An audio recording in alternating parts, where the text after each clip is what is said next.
Warren and Charlie and many of the people you mentioned have done well is they've structured their lives so whatever their weaknesses are, it hasn't taken them down. And so you mentioned Charlie's bluntness. I don't think that would have served Charlie as the CEO of a Fortune 500 company. So Charlie structured his life in a way where those personality traits of his didn't set him back.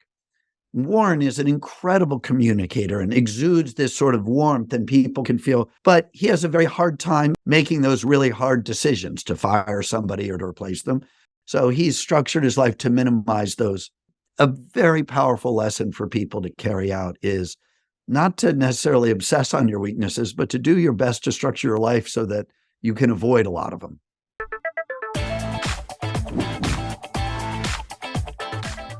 Hi, folks. I'm absolutely delighted to welcome today's guest, who's Chris Davis. And Chris is chairman of an old and renowned investment firm named Davis Advisors, which I think was founded back in 1969. And he's also a member of the board of directors of a small, obscure company that some of you may have heard of, namely Berkshire Hathaway. It's lovely to see you, Chris. Thanks so much for joining us.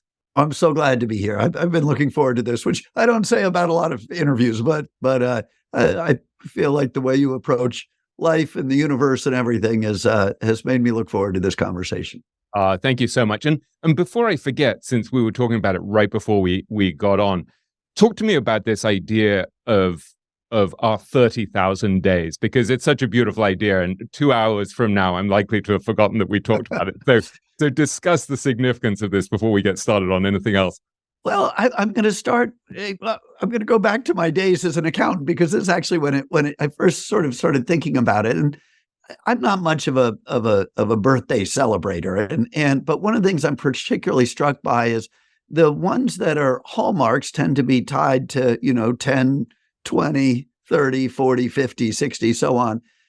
Not a lot of life changes around those sort of random decades. And when I was working back at State Street as an accountant, I had the worst job, which is I had to, one part of my job was to calculate the NAV of money market and bond funds. And that meant accruing the interest by the day. And so, the Lotus 1, 2, 3 had just come out.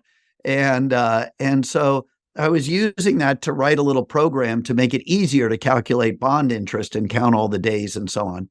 And when I was testing it, I put in my own birthday and it ended up, I was at the time something like 9,500 days old. And that was sort of the genesis of this idea where I started thinking, we live about 30,000 days or generally have 30,000 really productive days. And our life divides much more naturally on the 10,000 day increments. So after 10,000 days, you're about 27 or so, 28, somewhere in there. And you often think that first 10,000 days is about going wide, experimenting, trying new things, new places, new professions, new people, new towns. It's a time of exploration. And 21 years old doesn't capture it, or 20. And by the time 30 comes around, usually you're already into what I would call that second phase of life. So right around 10,000 days, by then usually, on average, people have decided what they want to do, where they want to do it, who they want to do it with. And instead of going wide as they have for the first 10,000 days, it's about going deep. The depth of relationships that comes through marriage, through family, through your vocation, your profession, your colleagues. You sort of have 10,000 days to execute, 10,000 days to accomplish and build what in many ways will be the sort of monuments of your life, your family, your kids, your profession. And then right around 55, 56, 50, somewhere in this 50s range. What happens? Your kids are grown and beginning to leave. What you've achieved professionally is fairly settled. And in a funny way, it lifts an enormous weight off many people. I think it's one of the reasons people actually end up growing happier as they get to their 50s, 60s, 70s, because you're in a time when you can, in a sense, go wide again. You have more perspective. You have less of that urgent depth of the day-to-day. So anyway, I know when we started talking, we were talking about this idea of both sort of completing maybe our second 10,000 days, and now looking at how we think about this next 10,000, this chapter that sort of gets us from here till we're around in our 80s. And how does this affect the way that you're actually living? Like, what is this awareness of these three phases do to your view of how to behave and what to focus on and what you're actually optimizing for at this point? Well, this sort of ties in with how I think about investing. Is so much of it is about anticipation and preparation. So I think a lot of people go through unhappiness in their 30s, in part because they're sort of thinking, where did my youth go? I used to be able to do all these different things, and now I'm tied down. And if instead you have this mindset, you really look forward to that, the privilege of being able to go so deep, to concentrate. And I think how it's affected me thinking about this next 10,000 days is a little bit about this idea of inverting it and thinking about what would stand in the way of this 10,000 days being a very enriching time of life. And of course, health is one of them. So it becomes, as you think about going into this next third, it becomes a time where you think a lot about taking care of yourself. You think about investing in relationships. When you're raising a family, when you're in the office every day, a lot of your life and your social life are structured for you. As you get to the next 10,000 days, people can lose touch. And so I think it's also been a time when I've really invested in maintaining, invigorating, revisiting relationships, deeply getting to know my children's partners and spouses, making sure that there are aspects of friendships as people, we may get to this, but the idea of retiring has no appeal to me. I mean, I love what I do. It always seems startling to me that we get paid so well for studying something so interesting. And it should be a profession where we get better over time, provided we're not creating behavioral and psychological roadblocks. And if that is the case, I would like to continue as long as I could. But of course, I also recognize that that's not the same for many of my closest and oldest friends. And so as they contemplate retirement and moving and going to different places, old patterns can dissipate. So I think it's a time to really invest in being prepared for this sort of exciting chapter that's in front of us. And it may not end very well, but 10,000 days is, it's a long time. And so I think it certainly has impacted how I think about preparing for that transition. I thought it was very interesting at the Berkshire annual general meeting, which I guess that's where you and I last chatted. Actually, we spoke for a couple of hours on the Sunday, I guess, after it all ended, and everyone had left, and you and I had the pleasure of sitting down with another friend of mine, Einar, and chatting.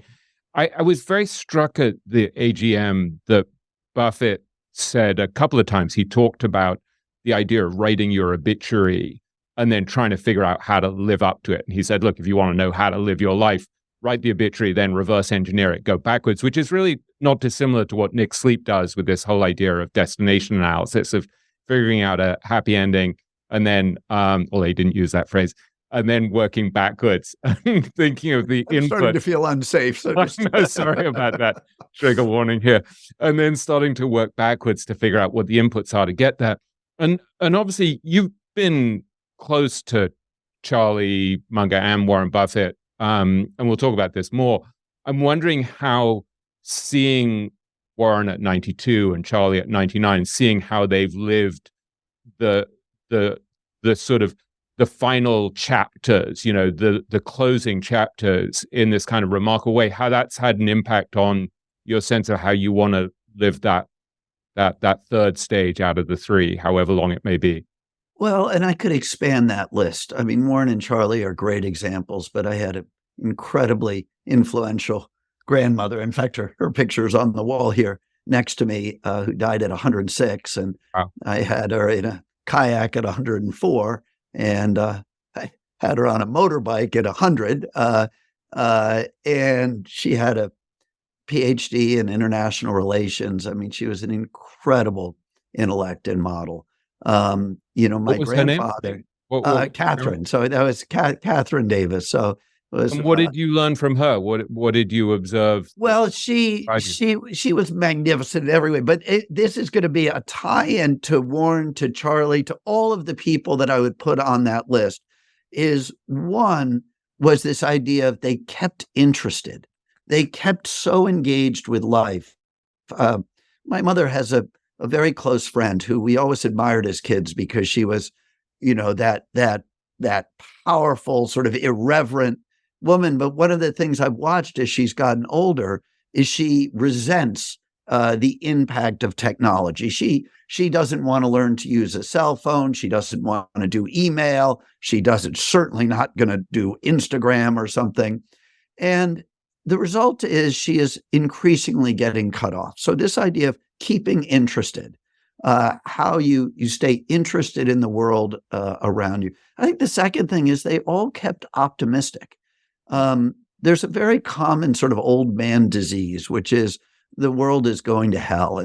And of course, we feel like that because we're no longer at the center of it. America in particular, but a lot of the world is oriented. Every marketing message is oriented towards people in their peak spending years, in their peak, family years. You're at the center of everybody depending on you.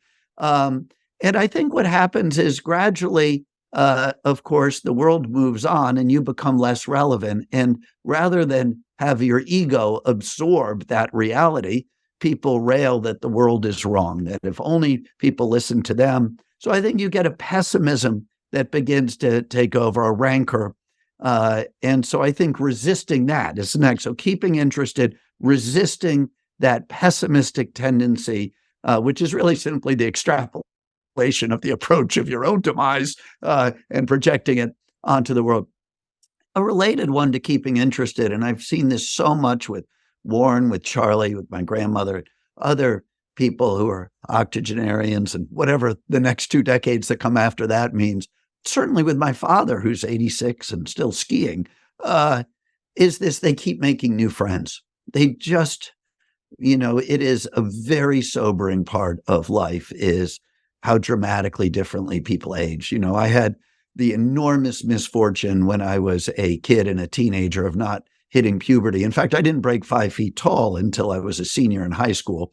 I will just say the loss of other key defining milestones happened somewhat later, and that made that time of life very trying. But of course, the other side of that, as Charlie Munger likes to point out, is one of the, other than genetics, one of the strongest predictors of age is how late you hit puberty. And so, of course, you see it with friends aging at different rates. And so that idea of my grandmother, very late in her life, said to me that it was very difficult for her, that she not only outlived all of her friends, she outlived many of her friends' children. And so for her, it was keeping making new friends became a very, very important part of it. So, what I would say when I look at all of these older people that I admire is they're interested, they're optimistic, and they're constantly meeting new people and pursuing relationships. And there's not a lot of time for self-pity.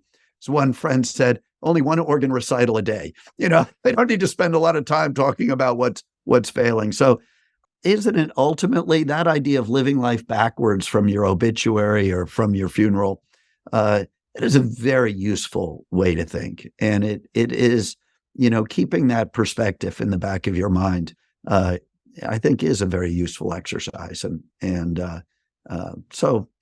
I'm with you on that one. Yeah, Ray Dalio came on the podcast and we had a long discussion about his most recent book, the Your Principles Journal, I think it's called, which is all about how to develop your own principles.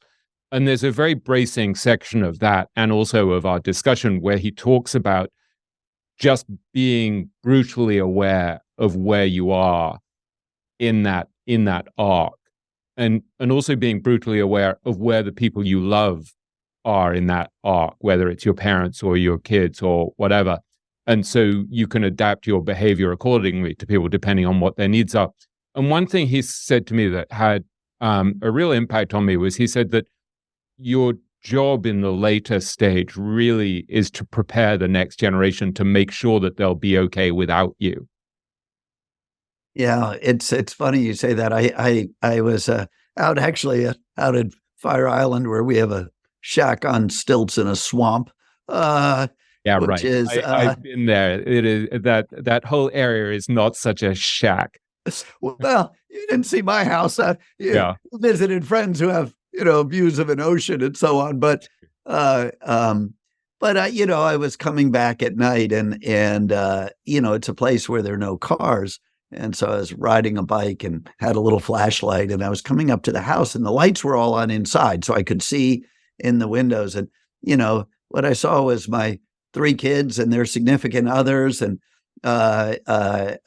some friends of theirs, and they're all sitting at our dining room table, laughing and carrying on. And that moment of feeling like, I almost don't need to go in. It was such a, I would mark it at that particular moment one of the happiest moments of my life, just looking in that window and seeing all that. So I do think there's a lot of truth in that idea of doing what you can to make yourself obsolete, and yet, of course, wanting to occupy mental space in people's minds, and wanting to have been a productive force in the world, and within your community, within your family, but within the world in general. You don't want the world to be worse off for your existence. So much of what seems to become most important increasingly, the more I interview great investors, the more I realize the extent to which they're talking about relationships as the thing that determines everything. I remember asking Charlie, what can we learn from you and Warren about how to have a happy life? And he immediately started talking about relationships. Same with Ed Thorpe, when I asked him about the secret of a happy life, how to win the game of life, given that he's one of the great game players of all time. And he starts talking about how, who you spend your time with is clearly the most important thing of all. And I wanted to talk to you about this whole idea of relationships in some depth, because I think one of the things that's distinguishing about you and your friend Tom Gaynor, who's been on the podcast and who's a friend of mine as well, is your ability to have these extraordinary relationships. You have this incredible network of remarkable friends. It includes people like Buffett and Munger and Bill Miller and Mason Hawkins and Tom Gaynor, as we mentioned, and Brian Lawrence. A lot of remarkable investors and remarkable human beings, sort of very high integrity, extraordinarily talented people. And I wonder if you could talk about how you've done it, and also how you observe these masters of building what Tom would call trust-based relationships, how you've observed them doing it, because it seems to me an extraordinary competitive advantage in life, and at the same time, obviously, enormously life-enriching. Well, I think, going back to this peculiar subset of people that you focus on, investors, obviously that's a term that covers way more people than would fit the description that you just mentioned of valuing relationships, right? In fact, I would argue that there's an enormous subset of people that have built very substantial fortunes in one way or another, investing or speculating or trading. To quote Charlie Munger once said to me, who don't have one true friend in the world, and rightly so. And so I actually think it is a relatively narrow subset of investors that end up at some point in their life highly recognizing and acknowledging the profound value of relationships. They're playing a different game. My brother, when we were in our teens, had a T-shirt that said, "Whoever dies with the most wins." And there are people that live that way, and I think they would pass a lie detector test saying that they're happy. I don't think it's much of a life, but it's the goals that they set out, and it's what their sense of validation that's what it comes from. And so I actually think that's more common in investing rather than less common. I think the reason is I think that to succeed as an investor, you have to think you're right when and most other people are wrong about each investment that you make. So that takes a certain amount of either arrogance or hubris, or an enormous amount of discipline to be able to push through all of the social signals that make us herd animals, that have helped us succeed as a species by being very sensitive to what other people think. And recognizing that the heuristic that most of the time most people are right in aggregate, in other words, setting price and so on. The market's mostly efficient. So I think you have a series of personality traits, including just the amount of work that you need to do. You need to be engaged deeply in the process. So it's very hard to simultaneously, I think, build a very successful investment career and necessarily check every other box that we might associate with a good and honorable citizen in a community, making sure you're at the PTA meetings and at the child conferences and at the weddings and the baptisms and so on. So you add that recipe together of, generally a very, very driven work ethic, often a ability to disregard what others think about you or what you're doing, often a desire for money, right? Of course, there's an aspect of some people are attracted to investing, or certainly most people appreciate the fact that it can be a lucrative profession. Well, you add that all together, you're not going to get a recipe of, well-adjusted, philanthropically minded, civic-oriented people on average, right? Now, if you swung that, cast that same net into nursing, you'd probably find a lot more people that you would feel are going to be deeply human and have deep connections and so on. So I think you described a tiny, narrow subset, and that subset, who I think of as value investors, and not in the sense of any particular investment discipline, but in the sense of thinking that over a long period of time, things that create value get recognized for doing so, and that it can take a long period of time and it can be lonely and so on. All of these things, I think you do begin to get into that subset of people. And then I would say, when you get right down to the relationship part, I think ultimately for long-term investors, so I'll now distinguish between the value investors that might be doing trade convergence or something, but over a long period of time, you come to recognize what an incredible difference individuals can make. The difference they can make in the world, the difference they can make to their companies, the difference that they can make in any given situation. It is incredible. And so you gain almost sort of a reverence and an admiration for what people can achieve. And so I think you end up with a higher view of humanity because you've taken a time horizon that you've extended over a long period of time, and you've sort of seen that impact. And yet you've combined it with a value system that is willing to think independently and be held accountable. And so I like that subset you described. I just don't think if you swung that same net around Wall Street, that would be the way it would shake out the most. And of course, in some ways, we've all selected each other. As Bill Miller said to me once, it's nice to see people who approach the world the way you do well, and so you want to help each other, and so of course we seek each other out. I have a picture in our conference room from the depths of the financial crisis, and it was with Warren. Who else was in there? Will Danoff was in that picture, and Mason, Bill. As I said, Warren. I think there were a couple of others, but the caption somebody had scrolled on the bottom was, Value Investor Support Group. And it was just all trying to get through that dark period. So, I think it is unusual in Wall Street on average, but I think that the key determinants are what I'll call the value system with a capital V, and then the time horizon. And those two things, I think, is part of what creates that convergence.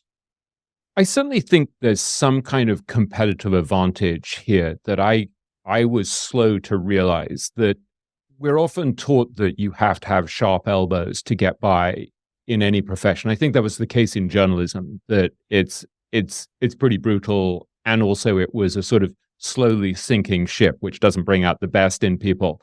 And in investing as well, very cutthroat, very intense, very competitive. And so it took me a while to realize that there's a different way of playing the game that was more, well, less of a zero-sum approach where one person has to suffer in order for someone else to do well.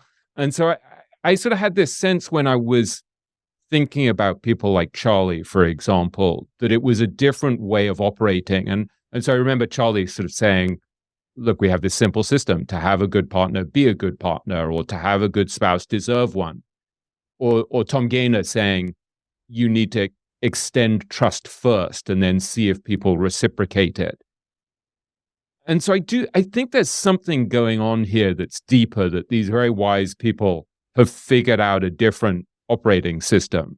Am I deluding myself, or is there something going on where they're behaving in a kind of relatively exemplary way, despite being flawed human beings like all of us, and they're attracting extraordinary people into their ecosystem as a result? Yeah, the only trouble is you're discussing a correlated group. In other words, it's not a random distribution of people that have succeeded. They're people that have been enormously influenced primarily by Warren and Charlie. And that relationship, the waves of that have sort of persisted out. And you could say Thorpe is sort of a non-correlated in some ways, although there were obviously those historic overlaps, and he's not somebody I know personally. But I would say that for Tom and for me, the influence of Warren and Charlie is so dramatic. It's not a coincidence that we have shaped decisions that we've made in our own lives and our own careers based on our admiration of not just what they've achieved, but the way they've achieved it. And I would put Bill Ruane in that category too. Bill used to say that, I know Warren's got 70 IQ points on me, but knowing that's helps me make good decisions because I don't kid myself. And I was able, as Bill did, to delegate an enormous amount of his return, in essence, to Warren. So I do think that they're sort of correlated in that sense. But well, I may have lost my thread on where you started there, but I think there's a different system at play. It reminds me of Nick Sleep saying to me, he said at one point, look, I don't know whether or not I believe in God. I think he probably does. But he said, I believe in good, and I believe that good things grow. And I think there's something kind of life affirming when you see these people behaving decently and honorably, and it kind of works out. But who knows? Maybe it is just because they're so damn smart anyway that they could succeed anyway. Well, that's probably true in some, but I do agree that there's such an enormous investment in the negative narrative about humanity. It's what I call the Lord of the Flies assumption that if we were marooned on a desert island, sooner or later everybody would be killing one another. And there's really no evidence for that. The evidence is the opposite. And the more you study evolutionary biology at the species level rather than at the individual, survival of the fittest is one of the most grossly misrepresentative articulations of a profound truth that there is. Of course, humans are in no way the fittest in almost any dimension. The superpower is not at the individual level. It's at the cooperation level. It's at language. It's really at trust. If we were not able to cooperate, we would still be floating around the middle of the food chain as we were for most of all of human existence. Cooperation and trust and the feedback loop that comes from that. Now, if you want a wonderful way to quantify that, I love the idea of not just cryptocurrency and blockchain generally, because to me, one of the most interesting tenets of blockchain in general, and I'll use Bitcoin in particular, is what do they call them? Trustless networks. So you have you're creating, using technology, a means of exchange that does not require trust. Now, an interesting thought experiment is to say, wow, how much energy needs to be consumed to duplicate trust?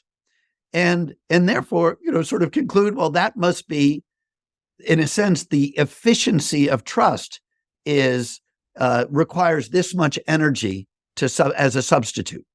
So, you've got to burn a lot of carbon and burn a lot of electricity, generate a lot of electricity to generate a substitute for trust.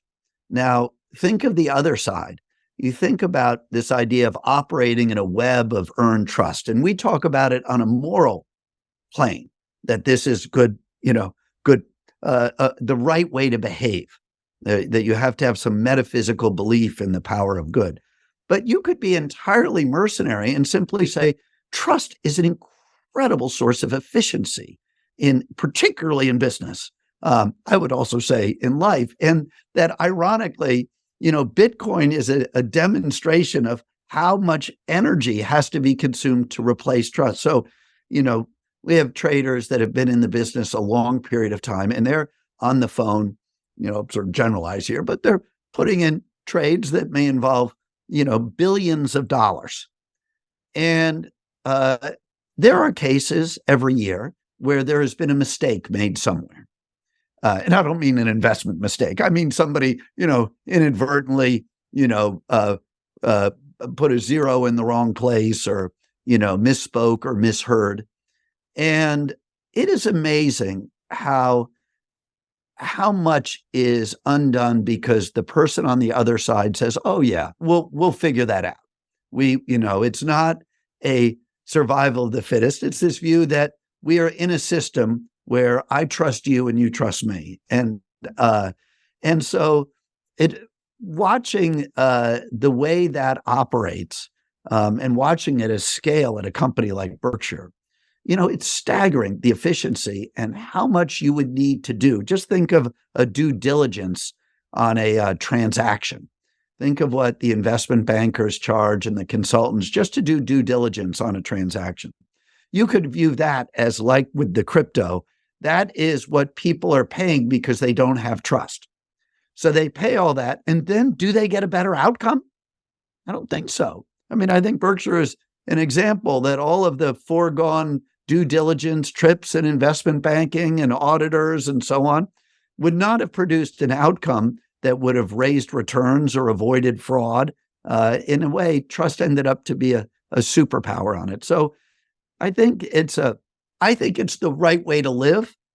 But I think even if I didn't think about that, it would be a strange thing for somebody to fail to recognize what enormous power there is in having certainly in a business context, operating in a web of trust. It is, and as I say, it's certainly a more fun way to go through life. I wouldn't want to substitute it. So, it's also interesting if you invert it, right? And you go back to what Charlie was saying at the annual general meeting, where he was talking about avoiding toxic people, and he said, "Look, get toxic people out of your life and do it fast." And there was a wonderful moment where Warren said, "We'll do it tactfully if possible." Charlie was like, "Yeah, I don't mind a little tact, but just get them out of your life." Yeah. And so it's, in a way, it gets back to Tom's comment that you want to extend trust first. Yeah. But if people don't reciprocate, boy, do you get away from them quickly. Well, for me, for example, one of the things I love about stocks is it's not a negotiated transaction. And if I look over my whole career at the private deals I've done personally, as a firm, we've done some with great success. But when I look at the ones that I've done personally, it's a pretty poor record. And it's particularly poor because I can't imagine looking somebody in the eye and lying. And so, when you're in a negotiated transaction with a seller, Uh, I I am terrible at that. I would not. What I love about stocks is the price is set. I'm not negotiating with the other person. That is, I view that as a weakness in me, not a strength. But I've been able to structure my life so my inability to be a hard-nosed negotiator has not hurt me. In other words, to be a little naive and accept. It doesn't help me when I buy an apartment or something, and I learn subsequently that people were lying through their teeth about whether a fireplace worked or something. Then I feel like a sucker. Oh, I should have had an inspection on that element or so on. But for me, stocks are wonderful because I don't have to have that negotiated transaction. I think the idea of when somebody has lied to you, it's one of the reasons I think short selling would be such a terrible way to live. You have to, that toxic person, you can't get them out of your life. You've got to spend every waking hour studying that toxic person, trying to elucidate all the ways that they're toxic and deceitful and lying and stealing. Well, that's a tough way to go through life immersed in toxic people. So I like Charlie's and Warren's philosophy a lot more. And as I say, there are people where I think where stocks sort of create the perfect venue where you don't need that individual on the other side. You don't need to come to terms with the seller. And whatever, for me, the behavior biases I have that would make that very difficult. Instead, I have a set price and I can figure out what to do at that price. So what I would say is that all of the people have in common a Tiger Woods trick, which I really love, which is whenever I talk about sports, you have to footnote that I don't know anything about almost any sports, but I like sports because I find it metaphorically rich. So Tiger Woods, I think it was his first British Open. As I understand it, the weakest part of Tiger Woods' game at that point was his coming out of the sand traps. He was not very good at that relative to the people that were the best at it. And they were playing the British Open at a course that was renowned for these bunkers that looked like, they were created by a piece of artillery and, the deep, nasty bunkers. And so the press was really pushing Tiger on, have you been working on your sand game? And they were watching him in the practice rounds. And he said, no, I'm working on my drives and my low irons. And they said, why? And he said, because I don't want to go in the sand. And he played the entire British Open and didn't go into a bunker once. Hey guys, I just wanted to jump in here quickly and tell you about today's sponsor. Few investments make a better long-term hedge against inflation, depression, and economic downturns than precious metals like gold and silver. And that is why I'm excited to tell you today about Noble Gold Investments. Noble Gold Investments is America's trusted provider of precious metals, as they've secured over $1 billion in precious metals for their clients. They offer physical gold and silver coins, and they even let you invest in gold and silver through an IRA, allowing you to not only protect yourself against economic calamity, but also receive tax benefits as well. Noble Gold Investments is not just a company, it's your financial guardian for life. It stands for integrity, efficiency, and the American way. And this month, with any qualifying precious metals IRA, you'll receive a free 5-ounce solid silver America the Beautiful bullion coin. That's right, a free 5-ounce silver coin. Noble Gold Investments is here to help our listeners who want to invest in gold and silver. All you have to do is go to billionairesgold.com. That's billionairesgold.com to get this exclusive offer. Which is an incredible sort of mental model to have, which is, if you can identify your weaknesses, yes, trying to reduce how severe they are. You don't want weaknesses that are going to take you down, but then trying to architect your life so you avoid them is the best of all. And I would say something that Warren and Charlie and many of the people you mentioned have done well is they've structured their lives so whatever their weaknesses are, it hasn't taken them down. And so you mentioned Charlie's bluntness. I don't think that would have served Charlie as the CEO of a Fortune 500 company. It wouldn't have served him as a manager of a lot of people. It wouldn't serve him to have to, when you go from a platoon to a company to a brigade, all those Roman, there's a turning point where all of a sudden you can no longer communicate directly. You have to begin to communicate with stories, and you have to allow yourself to become some sort of cutout of who you are. And that, I think, would have been, I'm speculating, but I think it would have been very difficult for Charlie. And so Charlie structured his life in a way where those personality traits of his didn't set him back. Warren is an incredible communicator and exudes this sort of warmth, and people can feel, but he has a very hard time, as he describes, making those really hard decisions to fire somebody or to replace them. So here he is as the CEO of a Fortune 500 company, where over time he's had to make very, very, very, very few of those decisions. So he's structured his life to minimize those weaknesses and so on. So I think there's a very powerful lesson for people to carry out is not to necessarily obsess on your weaknesses, but to do your best to structure your life so that you can avoid a lot of them. You made a fascinating observation about the difference between Charlie and Warren's approach to human interactions back when we were talking in May in Omaha, where I was pointing out someone, I'll try not to be too specific, but someone asked a really stupid question. And I was mentioning that Charlie just dismissed it instantly. Like, he didn't pretend that it was anything but a stupid question. And Warren replied in such an incredibly deft way, where he didn't insult the person who'd asked this stupid question. He turned it into a useful teaching lesson about something else so that people in the audience got something out of it. And it was so emollient, it was so charming and so deft.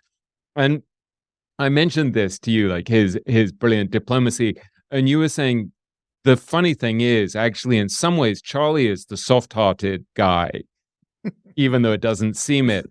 Warren is this sort of brilliant machine who studied Dale Carnegie and how to win friends and influence people. And he has, as you put it, super high processing speed. So he's able to tick all of these boxes and know how to behave in a way that's going to be kind and thoughtful.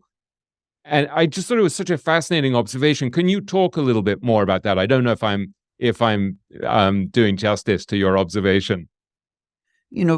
Warren shows any visitor that comes to see him, his Dale Carnegie certificate hanging in his office. And he talks about how important that was. And people don't read much Dale Carnegie anymore. It's really worth reading. It's enormously useful. And it is a very practical guide. The subtitle is How to Make Friends and Influence People. And we hear that in our modern ear now, and that sounds very disingenuous or manipulative or somehow lacking integrity. I actually totally disagree. I think it is a way, as John Wooden famously said, you haven't taught unless they've learned. I think it is a way to do your best to make sure that somehow you aren't communicating something you don't wish to communicate or don't intend to communicate. And so I think Warren was an incredible student of that mindset. And so you're absolutely right. And by the way, Ben Franklin was too. I have written down, I should have brought it in, a book of things that I've jotted down, mostly quotes from books or poems, since I was in college. And one of them is about Ben Franklin talking about how he knew people that were very effective at winning arguments, but they never won influence or goodwill. And that would have served them better. And the reason they didn't is they, on the course of their winning the argument, they tended to humiliate the other person. And in so doing, they impressed people with their intelligence, but they also gained an enemy. And ultimately that set them back. So Charlie would hold up Ben Franklin as his Dale Carnegie. So, I mean, both of them have enormous, have learned ways. Charlie once told me he wears suits in part because he said, I'm so unconventional in other ways that if I at least wear a suit, people immediately assume I'm conventional in some ways. And that's probably helpful. But that it was purely a practical matter. But I do think Warren is so, his father, of course, was a congressman. So I think he grew up with this sort of understanding, this sort of political sensibility in the best sense of the word.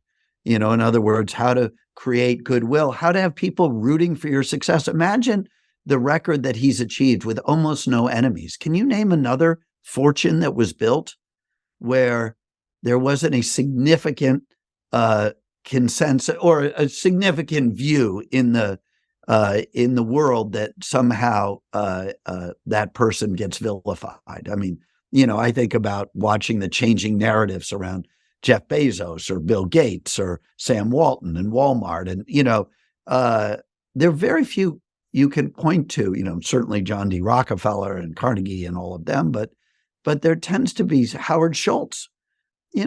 There's a cottage industry vilifying Howard Schultz. I don't get it. It seems, crazy. But it just seems it sort of goes with the territory. So it's an amazing thing for Warren to have built this fortune and still have so much of the world viewing him as this sort of kind, gentle presence and patient. And but I think you're right. I think in many ways it is well, we don't have to speculate whether it's good. It's like honesty, whether it's good policy or whether it's ethically right. You could do it for either reason. The effect is the same. Tom Gaynor loves to talk about the Quakers, came to do good and did well. It's the same idea that it ends up that approach both serves him enormously well and is a very ethical way to treat people, even when they ask asinine questions. But, Charlie dismissing somebody and saying that's an asinine question.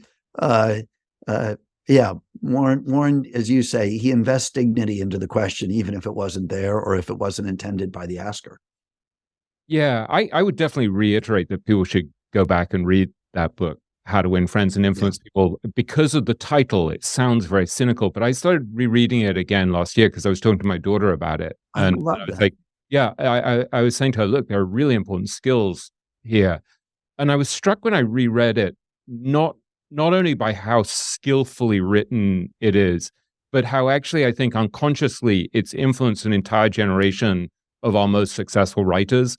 And so I actually suspect that in the same way that you can show that there's this lineage that comes out of Ben Graham through, Warren and Charlie and many others, including yourself, you could plot a kind of lineage coming out of Dale Carnegie, where you could actually show that the techniques that people like Malcolm Gladwell use and that I use in Richer, Wiser, Happier, consciously or unconsciously actually stem from Carnegie. That he would interview these people and then he would tell these really elegant stories and come up with great quotes and sayings, and it was very practical.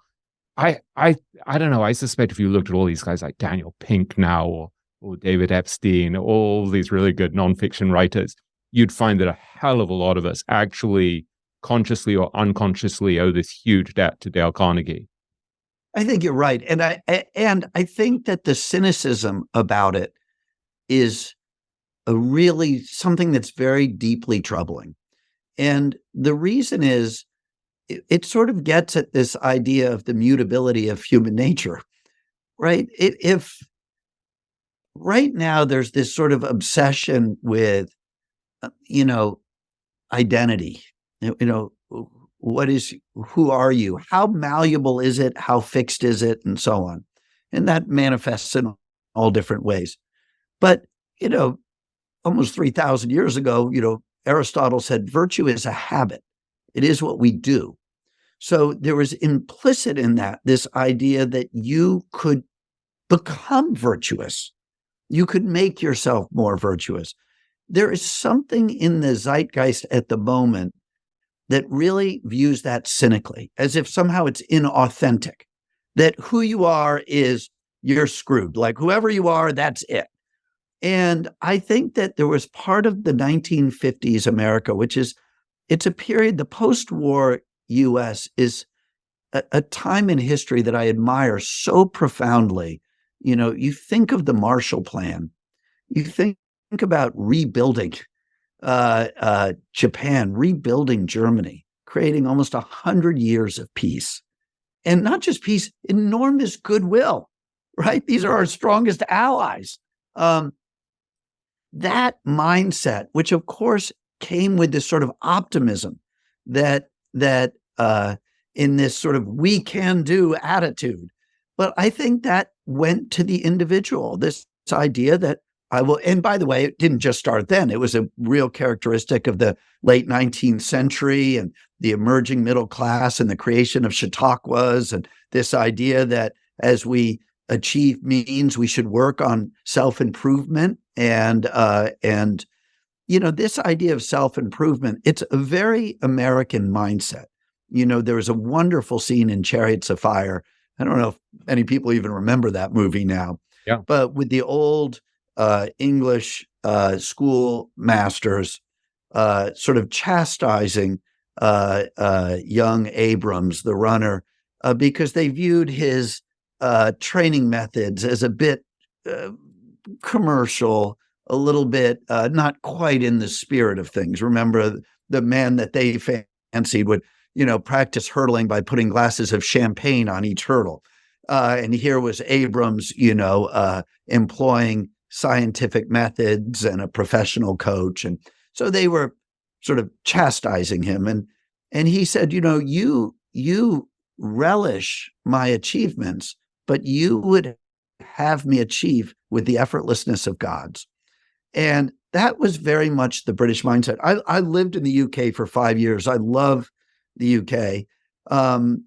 But, I always was struck by the fact that it's a little bit rude to ask somebody what they do, right? That's an American question. It's actually one of the first questions I always ask people when I meet them. What do you do? Why do you do it? This idea of vocation and being good at something and, or how you spend your waking hours. But in Europe in general, and I'll say in the UK, there's an idea of, well, you're presuming I need to work. And that alone, it could be a little insulting. I'm not a tradesman.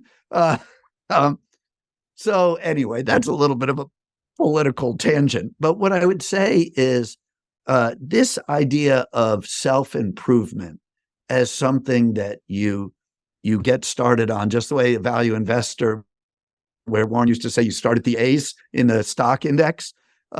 You start with, how do you improve yourself? You make a list, you put up pictures around you of people that you admire, you have role models. Ben Franklin wrote about it, Aristotle wrote about it, Warren writes about it, Dale Carnegie wrote about it. But somehow there is a cynicism about that I find really discouraging. And unhelpful, actually. I mean, yeah. when I read Marcus Aurelius's Meditations, which was written not for publication, I think it was his own notes written a couple of thousand years ago. I read the first chapter and I was like, wait a second. He's naming at the very start something like 17 people whose qualities he essentially wants to clone. And I'm like, here's one of the great thinkers, and he's consciously cloning. Yeah. And it was such a fascinating example for me of how these, even someone like he was figuring out, how do I improve myself by following this trait of my father-in-law, or this trait of this the guy who adopted me. So in some ways, I think having grown up in England, we think it's a little bit tawdry to admit that we want to improve ourselves. And so, I mean, I remember when I first moved to New York in my early 20s, when I was at 21, I was very anxious for some reason. I think it's quite a stressful time in your life where you don't really know what you're going to do and if you're going to find your way in the world. And I was having terrible trouble sleeping. And I remember getting Dale Carnegie's book about anxiety that was something like how to stop worrying and start living. And I was like, this book is really, really good. It's really well written. And I had just got an English literature degree from Oxford. I was like the ultimate intellectual snob, right? And I am ashamed to say, I not only marked it up very heavily, but I hid it behind other books on the bookshelf because it looked tawdry. It had a tawdry title. It was a mass market paperback. It was on terrible paper, but it was so helpful to me. And I remember it had these amazing quotes from people like Lincoln, where Lincoln had this sign on his desk that just said "Today." That was him just reminding himself that he could just focus on that one day. And there was an extraordinary poem by Kalidasa, this written in Sanskrit, like 3,000 years ago, that I memorized because it was so helpful. And so I feel like he'd synthesized this incredible worldly wisdom, and yet somehow it was sort of embarrassing. So I'm mentioning it because I think someone in our audience is going to now buy that book on how to stop worrying, and it's actually going to really help them. And so I hope you'll benefit from my my admission of my own shame in hiding that book. I absolutely share your shame. It's so true. And it is a peculiar it's a peculiar regression as a civilization. And I think that it speaks to this idea that I do think is very, very much the currency of the moment, which is that your destiny is determined by circumstances that are outside of your control. And, it could be, identity and gender, politics, race. It could be that, no, the system is rigged so that people achieve. And by the way, I think that, and so it feeds this idea that there is no true agency, that in a way, the people that succeeded because the system was rigged. The people that failed because the system undermined their opportunities. And, this is outside of my world. But I do think that there is something about removing that agency and that sense of agency that I think is very destructive. I don't think it's permanent. I think these things sort of wash through in waves, but the idea that, you could read a book and make a series of decisions that improved your life relative to where you had been if you hadn't read that idea of agency and a certain amount of mobility. And, I was born on third base, so I'm a very dangerous person to even begin to talk in that way because, I really started with every possible advantage. So, but I will say that I look at, I look at my own research team. I'd say 80% of our research team are first generation immigrants, or, children of immigrants or themselves immigrants. I really do believe that there is still an enormous amount of mobility that is possible, and that it starts with this idea of self-improvement, and that the more we create a cynical environment where that is considered inauthentic or manipulative, the more it is dismissed, the more we give up on the sort of feedback loops that you described from reading that book, how it helped you, and or how Dale Carnegie helped Warren, and what that means for the greater civilization. Yeah, and I remember writing out on a couple of cards various quotes from that book, much more the one on how to stop worrying than how to influence people.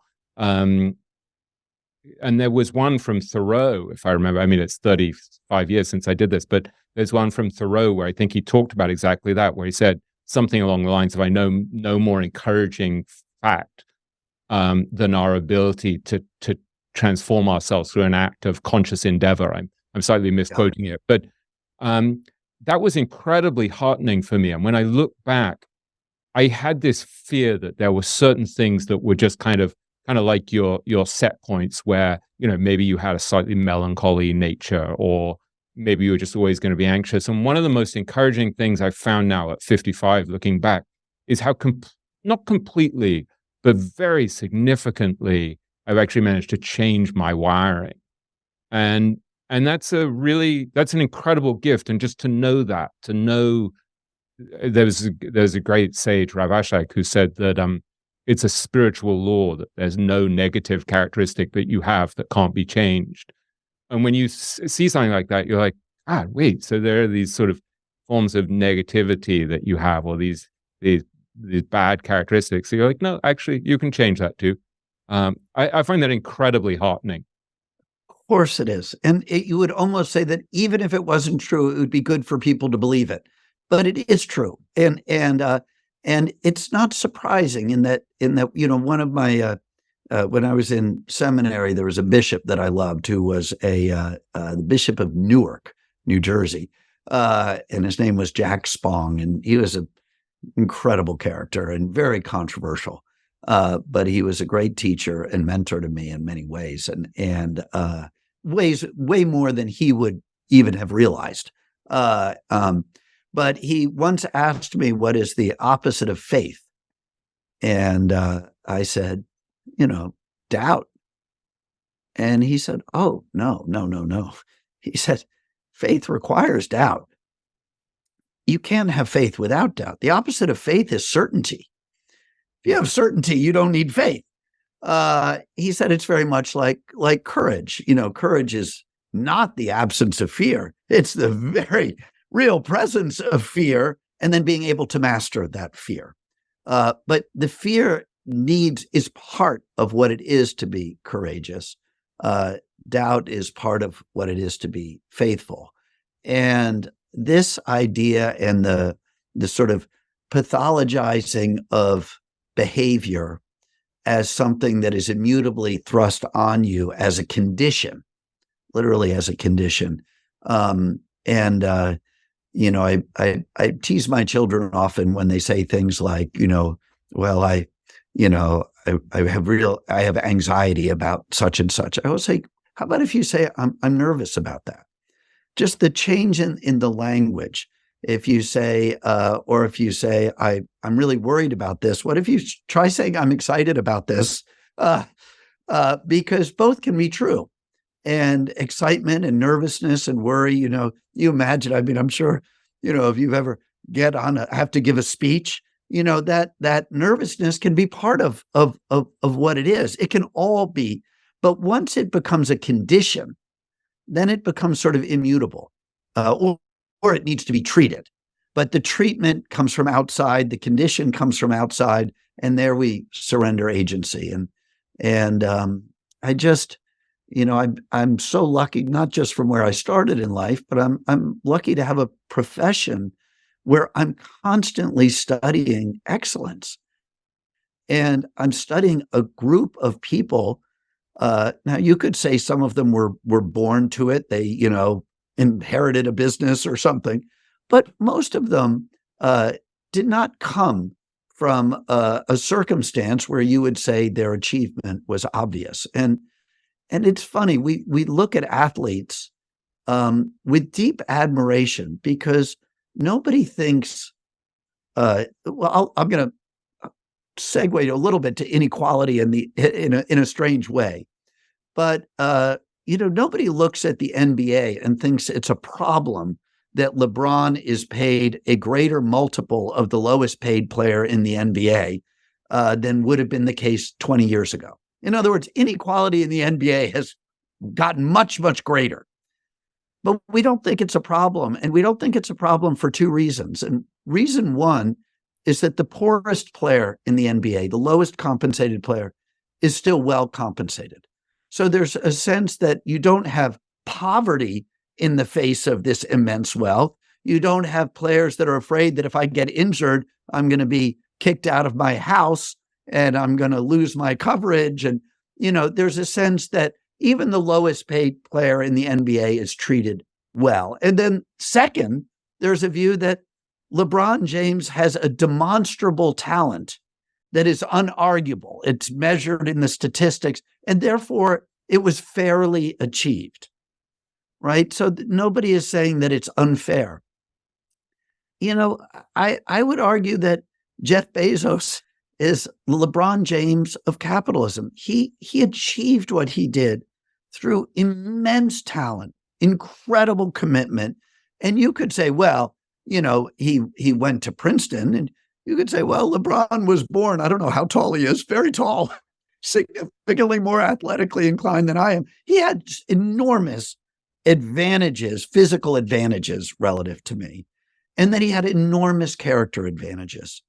And those conspired together to produce somebody that is an absolute virtuoso and one of the great talents at what they do. And I think one of the hard things for me about watching the state of capitalism at the moment is two things. One, we seem to vilify or imagine that success is achieved because the playing field isn't fair.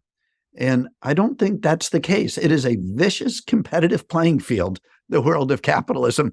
But I think where there is plenty of blame to go around is the blame that we've somehow achieved a society that has enormous wealth in the face of enormous poverty. So it's not the inequality itself.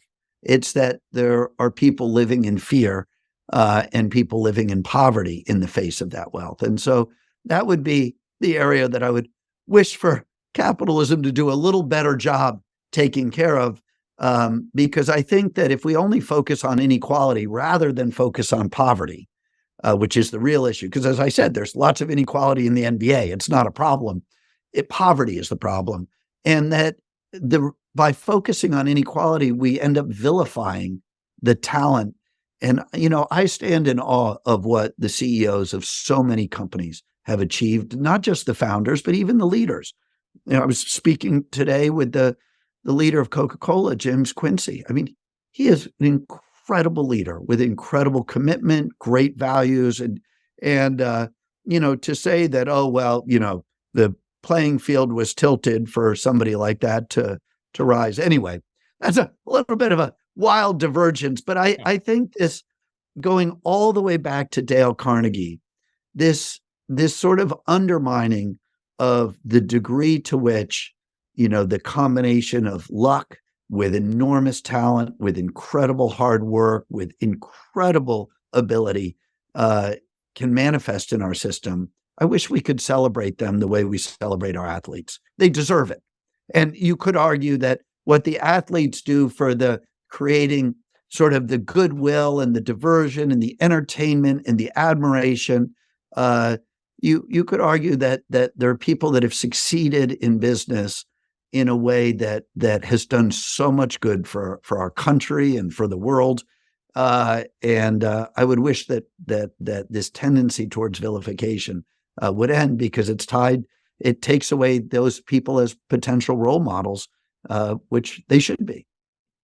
In many ways, Berkshire is a kind of iconic, emblematic teaching institution, right? It's there to show us capitalism done right in many ways. I mean, not that it's flawless necessarily, and sometimes there are controversies, but it's an extraordinary culture.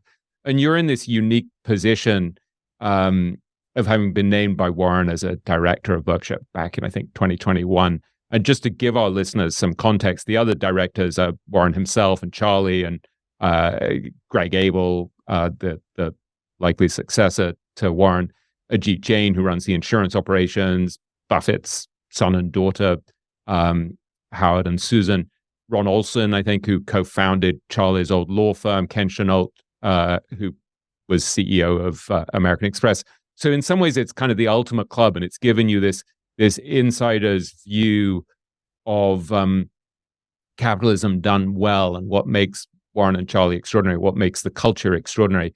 And I wondered if we could get a sense from you of what the experience has been like so far, what you've learned about the culture.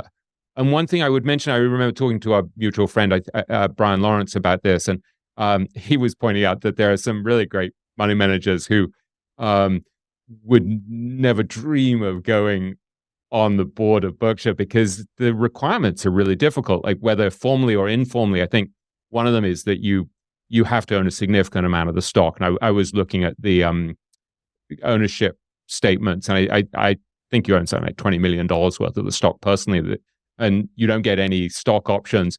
And I looked at the compensation structure and was stunned to see that you received the princely sum of $7,000 a year to serve on the board. And I think Brian told me that there's no insurance protection either for the director. So you're sort of personally exposed, not enriched, and you have to put up your own money.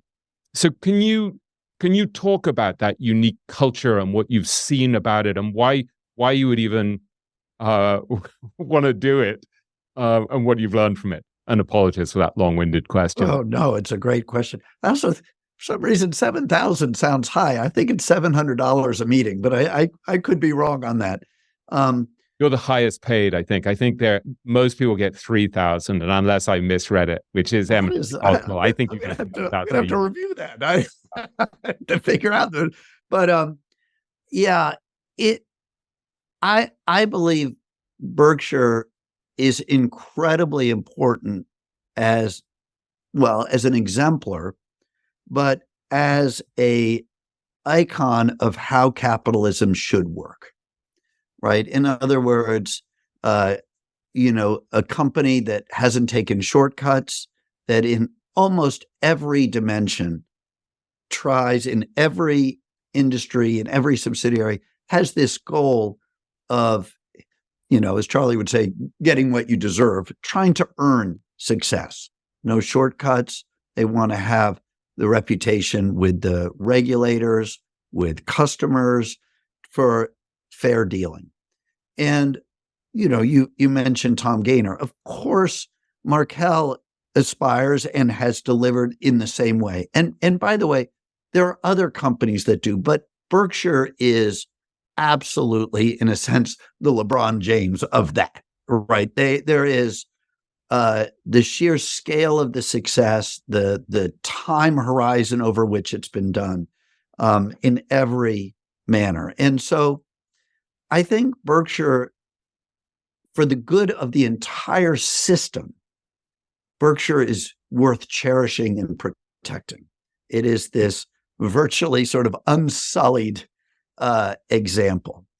And of course, the maintenance of that is something that is very easy so long as Warren and Charlie are there. But the laws of inertia in business are such that there are few records of that persisting. And one of the extraordinary characteristics of Warren and Charlie is how much every year, every decision they do with the goal of having it persist, making their successors' jobs easier, trying to lay out a framework. So I think the responsibility of the directors will never be to be in any way involved in the business. It will be, in a sense, protecting this culture that really stands out for its independence, its rejection of all of the conventional ways that people begin to take shortcuts or begin to fall prey to all of the institutional biases that can cause something that's so excellent in its virtue. So little things like not paying the directors or paying them very little, that is a symbol that is trying to reinforce a culture. And so if you have a criteria that says directors have to own a lot of stock personally and they have to be willing to serve for no compensation, well, why are they doing it? They're doing it because they care about the place. That's an incredible alignment. There is no other company that has that sort of criteria. So I think Berkshire is important for the reminder that it is of how things ought to be. And it's a great sort of benchmark against which other companies, can something that they can look towards. So anyway, I think the reason to do it is because it is so precious as an example. And I think it's good for the system as a reminder that when there's an ethos that says, corporate greed, CEOs bad, capitalism bad, companies get rich, shareholders get rich at the expense of other constituencies. It's a zero-sum game. So if shareholders grow, they must have somehow profited at the expense of another constituency, employees, communities, the environment, customers, and Berkshire and other companies. They aren't alone in this, but they, as I say, are the most extreme. They achieved not at the expense of any other constituency. They built themselves by creating value in the world and then doing so in a transparent way. So it wasn't just the business, it was also the governance, it was also the communication, the education. So I think it is really worth fighting for. And I think it'll be much, much, much harder when Warren and Charlie aren't here. And so that's my one thing that I don't like about it. I think you and I have talked about this, but I'm from a family of, work before play. That was my expression of my father's, that it's in our family. It's just, we say it all the time. And, it's Granny's rule: eat your broccoli, then you get dessert. And Berkshire is serving Berkshire right now is the opposite. You get your dessert first. You get the play first. You get to listen to Warren and Charlie. You get to go to each board meeting absolutely secure in the conviction that anything that is being done that they know about is being done in a absolutely the highest ethical standards and with deep transparency and advocacy for shareholders. And what's it like actually being at a board meeting? I mean, for those of us who will never have this experience of being on the inside and actually watching up close, like what's actually, I mean, not in terms of state secrets, but in terms of actually the dynamic and the energy of it, what's that experience like? It is, if you're a longtime shareholder and you've attended annual meetings as you have, in one way, I would say not that different. Because the tone is completely candid. The only difference is at the annual meeting, I think the mindset that I experienced as a shareholder going to 30 years worth of annual meetings was Warren saying, "What's on your mind? You're the shareholders. I'll answer your questions." And I think in the boardroom, the orientation is, I want you to know what I think is important if our seats were reversed. Now, I think Warren does that through the annual report for shareholders. And I think the only difference is within the boardroom, I think he has a view that he needs to make sure if there's, an issue in, subsidiary ABC, that he is surfacing it and communicating what he's thinking is going on in the world. But the direction is exactly the same.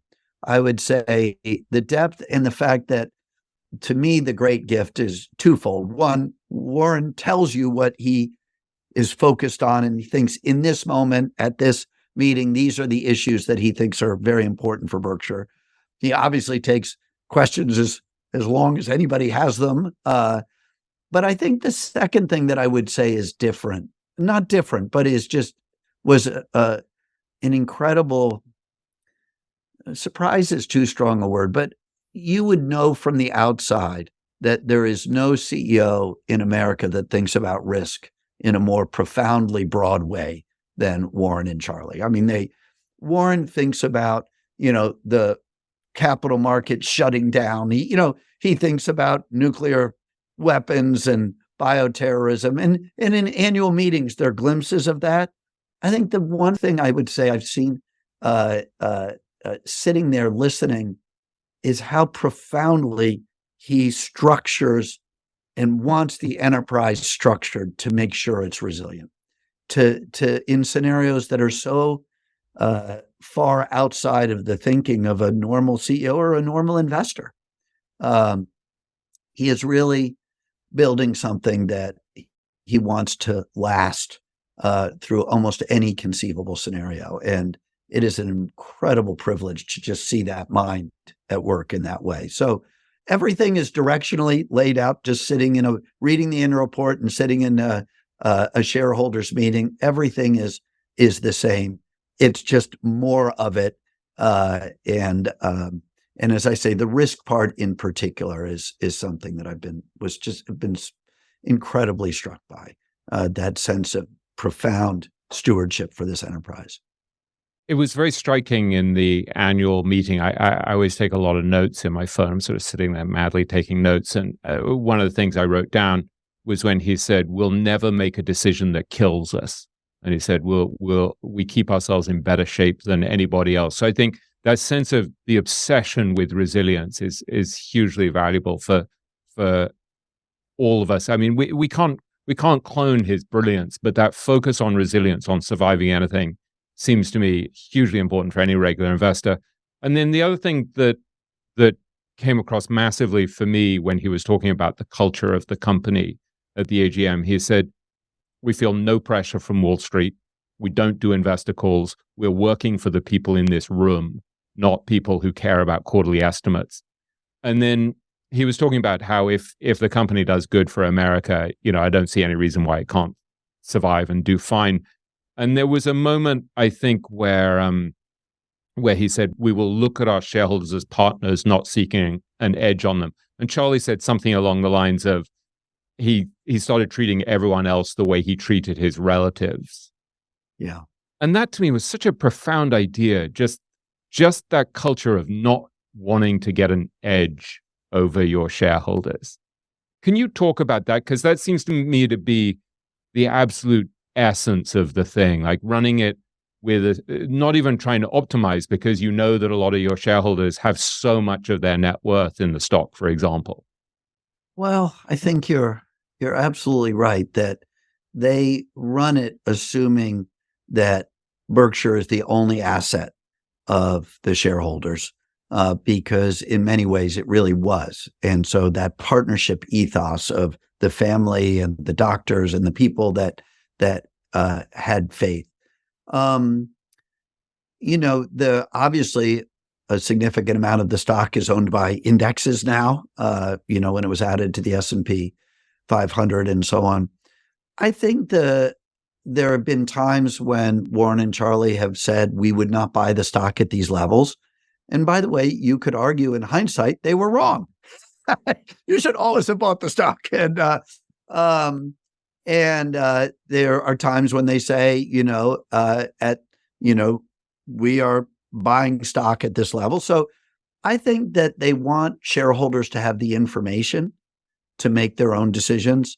So I think that culture, I think, of viewing it as the only asset of the end owners, I think that will persist for a long time. I think you've heard me sort of say that, I doubt either one of us could name this third CEO of Standard Oil. I used to say nobody could name the second CEO, except it was also a Rockefeller. But the third or the fourth, and yet Standard Oil was, the most valuable company in America for something like 11 decades, or certainly one of the top three. And I think that's the right mindset for thinking about Berkshire, how it's built, what Warren is trying to do. You couldn't name the third CEO, but what John D. Rockefeller left was a collection of assets that had very long lives and would produce cash for a long period of time. That was the first thing that he left, built and then left. The second thing was a culture that said, Wall Street plays their games. Famously at Exxon, governments come and go, but we're Exxon. That may be too strong for Berkshire, certainly, but this idea that we make our own decisions and we make them based on the combination and the confluence of engineering and economics. So it's not politics, it's not perception, it's not trends, it was a rigorous engineering culture. So I think the combination of this, I won't call it insular culture because that makes it sound like they have their head in the sand, but it was a culture that was resistant to the vagaries of outside influences, many of whom are sort of have ulterior motives and different agendas. And that combination meant that if you had Standard Oil in 1900, if you had it in 1950, 1950, if you had it in 1990, or if you had it today in 2023, you were well served by those two characteristics that were laid in place by John D. Rockefeller. And John D. Rockefeller was a bigger, larger than life influence, and Cherno's biography is one everybody should read. But you didn't need another one after that. What you needed was people that were protective of the assets and the culture. And I think that is how I think of Berkshire and how I think of the board's job and the management's job.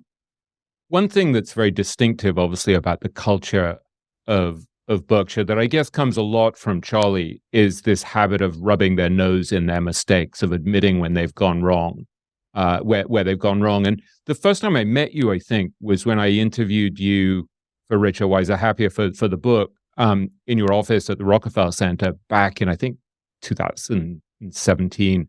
And I was very struck when you were giving me a guided tour of your office that you had set up, I think, what you called a wall of mistakes. That wall of shame. A wall of shame, yeah. That was inspired, I guess, by Charlie and his effort to reduce standard stupidities by rubbing his nose in his mistakes. And I think it's really fascinating as an idea, this whole idea of how you can structure your physical environment actually to tilt the odds in favor of making wiser decisions. And I wondered if you could talk about that wall of shame, the wall of errors, the wall of mistakes, how you think about it, how it came about, why it's really helpful for you.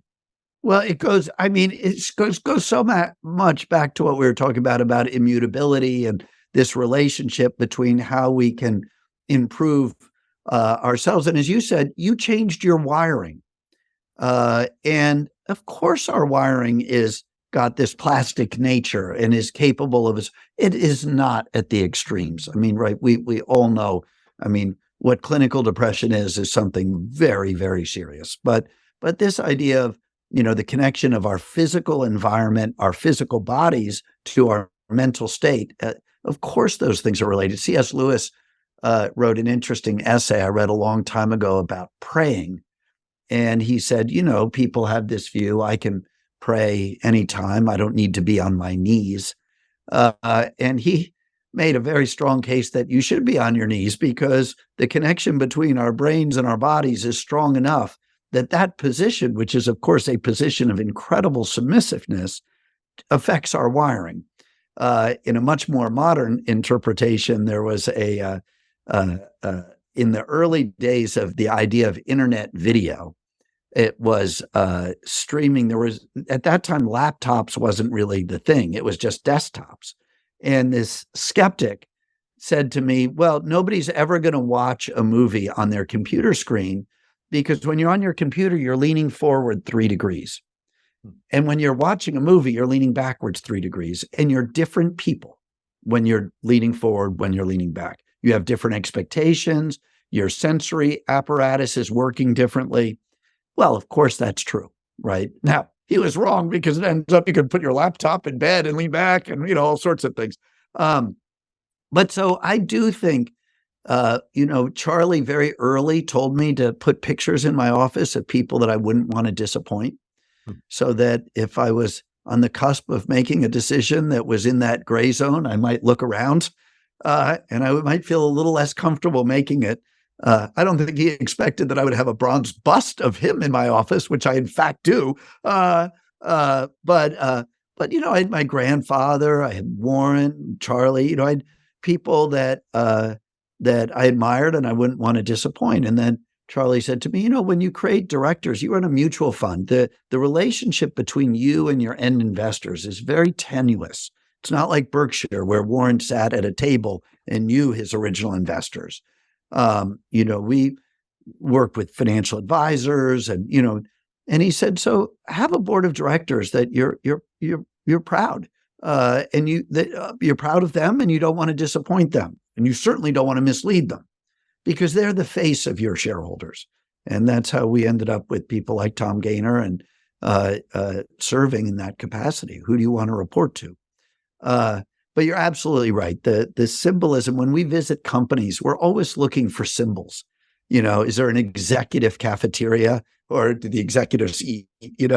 Are there reserved parking spaces? Are there, the palazzos? And we're always looking for those sort of subtle cues. And so, of course, we've tried to internalize that ourselves. So you mentioned the wall of shame, and that's probably a very good and tangible example. So we frame the stock certificates of our biggest mistakes, and we put the transferable lessons because, and we lead these mistake reviews as a team. Danton, my partner, and I lead those because I worked at other firms and I saw, the success having 1,000 fathers and failure being an orphan. And I worked for one individual that it was always somebody else's fault. And it was so clear that this man, who was an incredible analyst, was going to fail as a portfolio manager and as a businessman, because, as a portfolio manager, he had a hard time revisiting his work. And then as a business, he created a culture where people were afraid to admit their mistakes and had to pin the blame. And it was always the company lied to us, or, somebody else's fault. So that, I think it's a really useful So when you thing. went back and you looked at something like AIG, for example, which I remember you telling me once was definitely your most painful and expensive mistake, where, this had gone from being one of the world's biggest financial companies and great insurance companies to almost collapsing and having an $85 billion bailout from the government during the financial crisis. And you obviously were a big shareholder and an expert in financial companies, so particularly painful. Like when you came out of that and you went back and you did your postmortems, was there something where you actually changed the way you invested or the way that you looked for disconfirming evidence? Like, was that process of really rubbing your nose in your mistakes practically helpful to you in making you a better investor? Yeah, I mean, the goal, each plaque that's written on the bottom is not what happened, right? It's what was the transferable lesson learned from what happened, right? In other words, our goal is to earn a return on those mistakes, on the money that was lost. By the way, there wasn't money lost on all of them. There's one on that wall where we made, I don't know, 6 or 7 fold on our investment. It was just trying to recognize that we had gotten lucky. So, obviously the mistake wall, the wall of shame, is focused on process, not on outcome. So, Warren, and I'm sure he wouldn't mind my saying this, once I was asking him about this idea of having a significant loss on an investment. He said, "Oh, you shouldn't be afraid of having a loss. It's, going back to, you were talking about Thorpe, and you think of the Kelly criteria of how much to bet. He said to me, I'll bet you $1 billion on a coin toss if you give me 2-to-1 odds. And so I'm willing to take a 50% chance of losing $1 billion because the odds are so much in my favor, but I wouldn't bet you 10. So I have to size the bet right. I have to make sure I know the odds. So if he took that bet and the coin came my way, it wouldn't go on a mistake wall for him. I mean, I'm speculating, so I'll say it from my point of view. If we took that bet with 2-to-1 odds and it didn't come out, and we had a loss, we wouldn't say there was a transferable lesson to learn from that, unless the coin was rigged or something like that. So we're thinking very much about what is the transferable lesson learned. So you're right. AIG was the biggest one. Probably the one that we've earned the highest return on was Lucent. Interestingly, because Lucent was one where our own processes worked, but we kept overriding them. And the reason we did is because Lucent was, it's hard to bear this in mind, Lucent was the most admired company in America. Number one, Fortune ranked most admired, had a blue chip board. I mean, the most unbelievable board, absolute dominance in telecom equipment, and always a very expensive stock. So we followed it from a distance. People admired Bell Labs. All our visits to Silicon Valley, people talk about Bell Labs and everything that came out of there. And so they missed a product cycle and the stock went down a lot. And we said, this could be a real opportunity for us because at that time it was a real momentum market, a little bit like it's been in recent years. And so missing a quarter, a stock could really overreact. We bought 17 million shares of Costco in a single day when the stock closed at 42 and opened at 26 because they missed a quarter. But we were ready.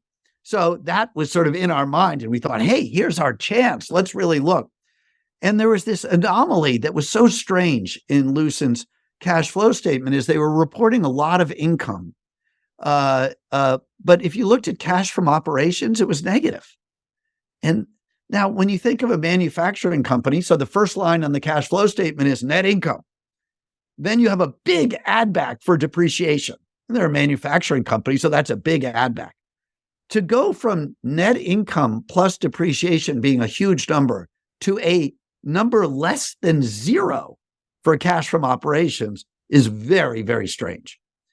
And it had to do with this vendor financing. And so we thought, well, this doesn't make sense. But we were so disposed to want to own it that we sort of met with the CFO and we asked the question and they did this kabuki of giving us an answer that made no sense, but it sort of played on our behavioral biases. And, it ended up being a terrible investment. We overrode our own red flags. And so learning that mistake, to have confidence in your discipline, to recognize how behavior can unwind it, that saved us from Enron. It saved us, global crisis. It saved us from so many things that have been incredibly admired businesses, GE, but that have, but where we couldn't make the math work. So that was a high return. AIG was, so painful because we just passed 9/11, and I still look at the downtown skyline and I can still see the silhouette, even, more than 20 years later. It was just, they were so much a part of my existence for most of my life. And to me, AIG vaporizing was like that. Every lesson that I learned didn't apply. Insurance companies go broke before they go illiquid. Insurance companies never go illiquid because they've got the money, right? They get paid up front. So they've got, AIG had $1 trillion worth of liquid assets, $1 trillion. They had $100 billion of equity, 80 billion of tangible equity. So it was so hard to see. So our lesson written on the wall is in some ways very technical. But I think the most important one was simply about the view that we knew when Hank was gone, there was nobody that could understand that complex enterprise the way he could. So we knew whatever risk was there went up dramatically. And the fact that there was so much growth in things like financial products in his absence should have been now we have other things on that plaque, but I would say that shapes us as we think about banks. But some of those mistakes are mistakes of omission, things we should have done that we failed to do. A number of them are things that we sold they were a little ahead of themselves, but ended up being fantastic. So it is a big, big part of the culture. And just continually trying to learn from all of those different types of mistakes, not just buying something that goes down, but, things you should have been looking at things. And it makes it more fun to work here. I think the young people feel like we love hearing about how our bosses did stupid things. And it makes us feel more comfortable saying, well, I'm afraid I've really changed my mind. Everything I told you 3 months ago, I think I'm wrong. And it's interesting to me also that you had all these images that you'd bought on eBay, I think, and framed with quotes. And I was looking at a video I'd taken in your office of those videos and quotes, and I sort of wrote them out by hand. And it was striking to me how many of them were related to behavioral biases that you were trying to remind yourself of. And so one of them, very, obviously a kind of famous thinker on this subject, Richard Feynman, who said, if you're doing an experiment, you should report everything that you think might make it invalid, not only what you think is right about it. That was interesting to me. You had a couple of quotes from him, but there was also a really interesting quote. One, feel free to comment on either of these. One was from Max Perutz, who I hadn't heard of until you mentioned him to me, who ran the Cavendish Laboratory in Cambridge, which was, I think, one of the most innovative research institutions in the world. And he was asked if there were simple guidelines on how to organize research so that it's still highly creative. And you had this great quote from him where it said, no politics, no committees, no reports, no referees, no interviews, just gifted, highly motivated people picked by a few men of good judgment.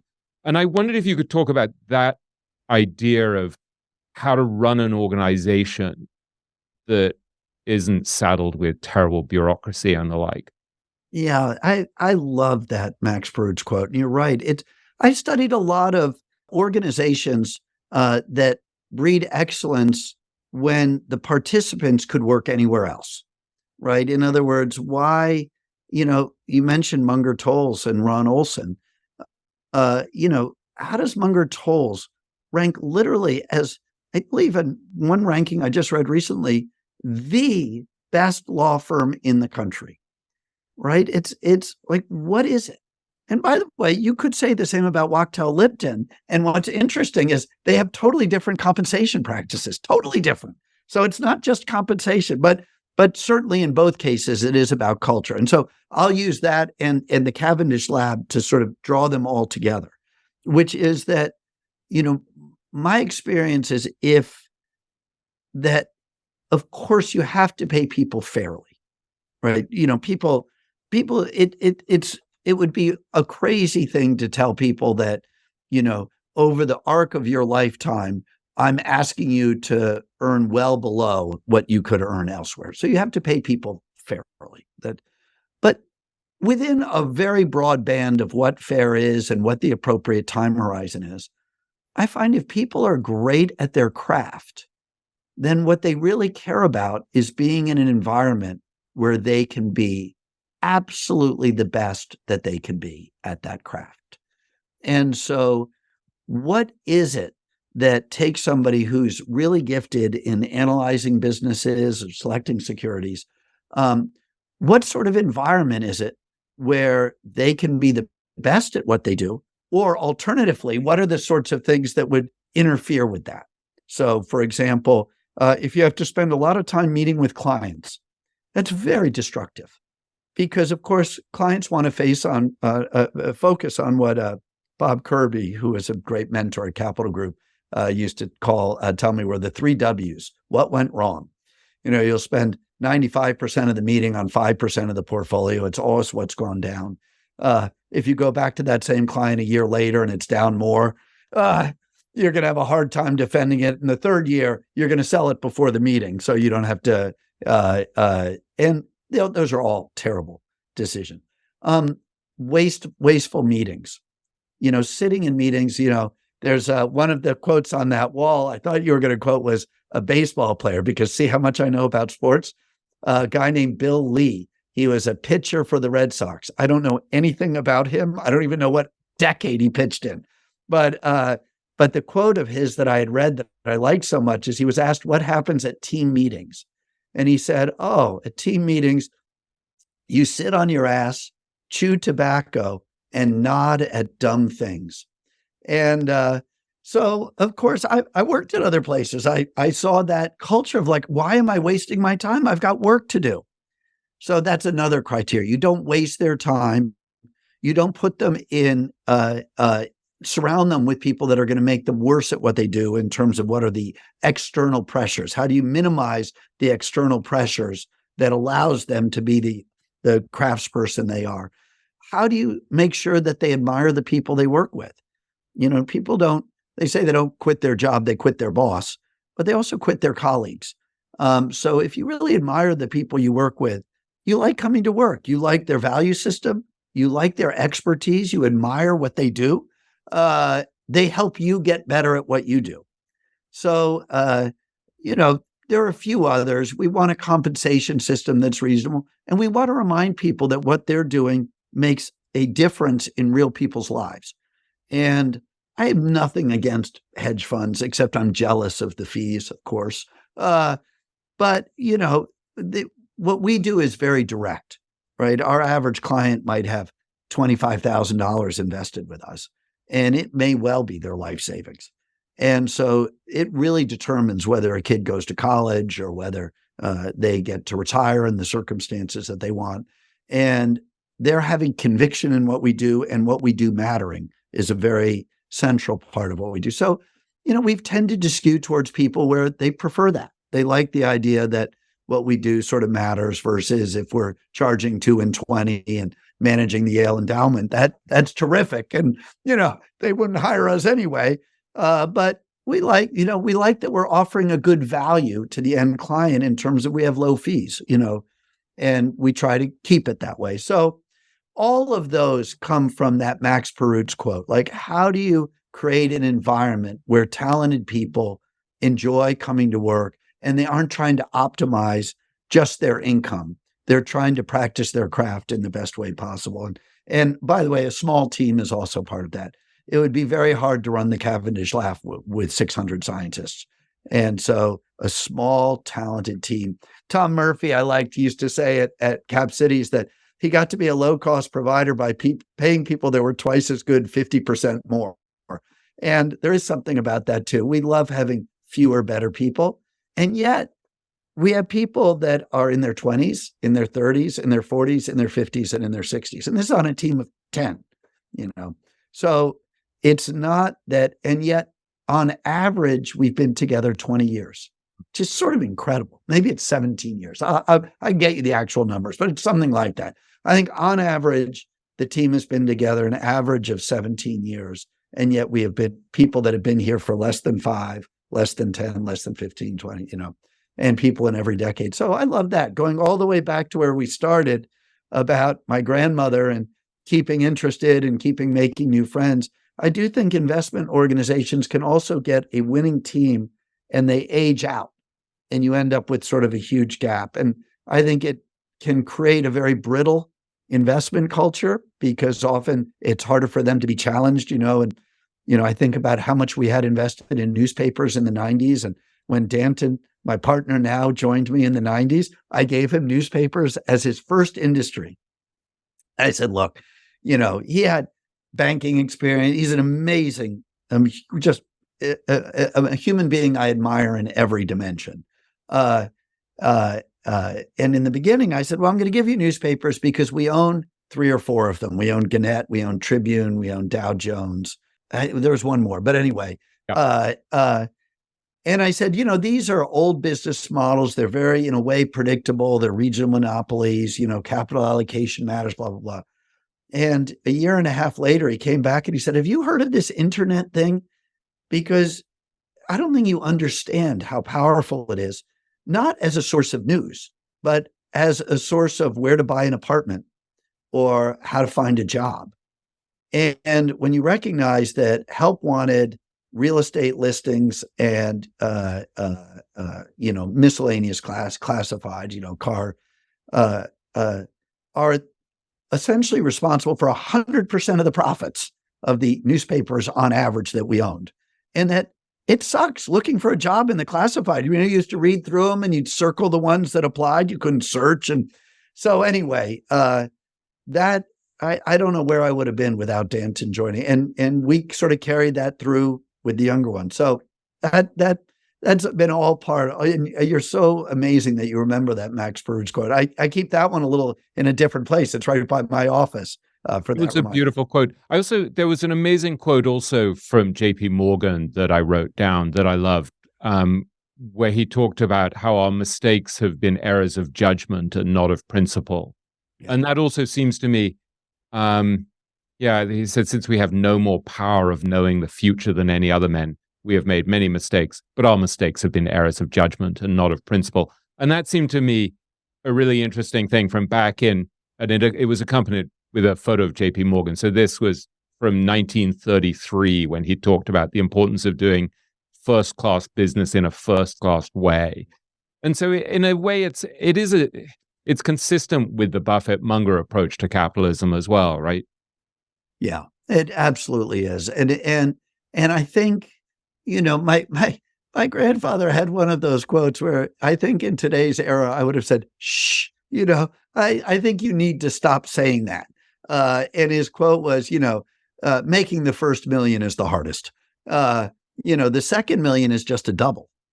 The third is just 50%. The fourth is 33. The fifth is 25. Like each one, the threshold for making $1 million, it gets to where you could make it on interest. But the first one is hard.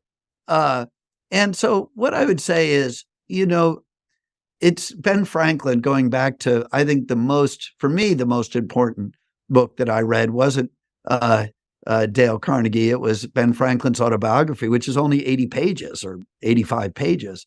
And it had checklists. It had ways to improve your character. It had ways to deal with negotiations. It had great techniques for winning influence. I mean, there's an enormous amount in that book that is useful. But one of course, his famous sayings was, "It's hard for an empty sack to stand upright."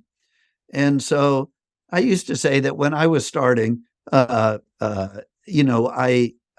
used to buy shoes in New York City for work, and then I would have them shipped to my brother who lived in Hoboken, and that way I would avoid New York City sales tax. And do I think that is an ethical way to live? No. I think the world can understand a kid making $18,000 a year sending shoes to his brother's apartment to save sales tax. Now, when Dennis Kozlowski is sending Monet paintings to New Hampshire, it's a different standard. So one of the quotes in that wall of Charlie Munger's is he says, "I think as you rise in life, more is expected of you." He then somewhat colorfully says, if you're a beer swilling sand shoveler, you can go to a strip club, but if you're the Bishop of Boston, you probably shouldn't. So wrong on all levels. But I think this idea that I'm not, I don't want to ever have a sort of a holier than thou mindset, but I do think there is a point that people sometimes push out too late in their career. And the earlier you move it in, the better the longer term consequences of saying just what you say. We want to do first class business in a first class way. I'll give you this may be helpful for your listeners, but it's a piece of advice I recently gave my kids, whereas I said, I'm not sure I've quite got the ages right, but one thing I said is before you're 40, and maybe the number's 30, but before, let's split it and say 35. Before you're 35, never do business with friends. After you're 35, only do business with friends. There is a turning point there where as you accrue so much insight, wisdom, data in some period of your early career, that as you get to your later career, you start realizing that that's the coalescence that you started in, talking about these networks of people. They weren't relationships I was going to have at 22 because we were all trying to figure it out. But over time, you start realizing, and the sooner you can shift that, the better.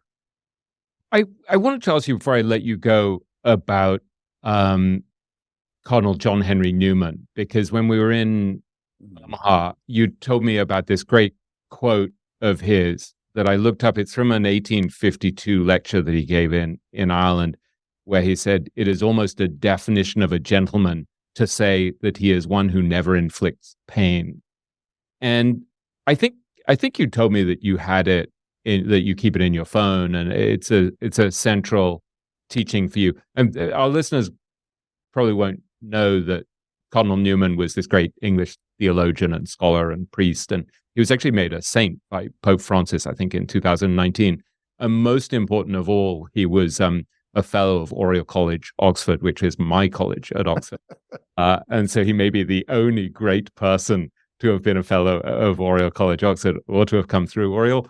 Can you talk about this idea of a gentleman being someone who never inflicts pain? Because it's a beautiful insight, but it's also one that obviously has deep resonance for you.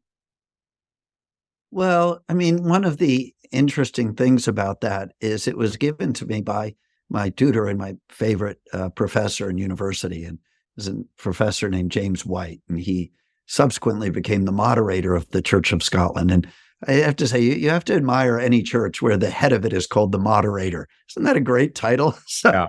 So he was the moderator, and he gave it to me in a way, the way maybe Charlie would have given me if I had known Charlie then. He might have given me the Ben Franklin quote about these argumentative people. They win the arguments, but they don't win friends and influence, which would serve them better.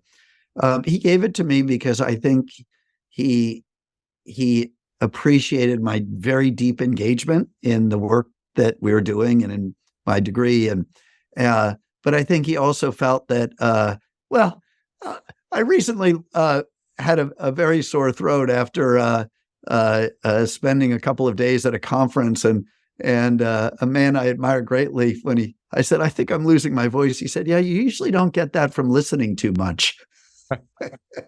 So I would not have been accused of listening too much in those tutorials and in the seminars at university. And so he hand wrote out Cardinal Newman's talk because, I don't think he had a computer printer.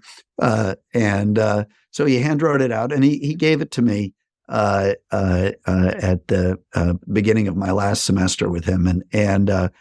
And he said he thought it would serve me. And so the not inflicting pain is an important part of it. So was the idea of the gentleman will seem to be receiving when he's in fact conferring.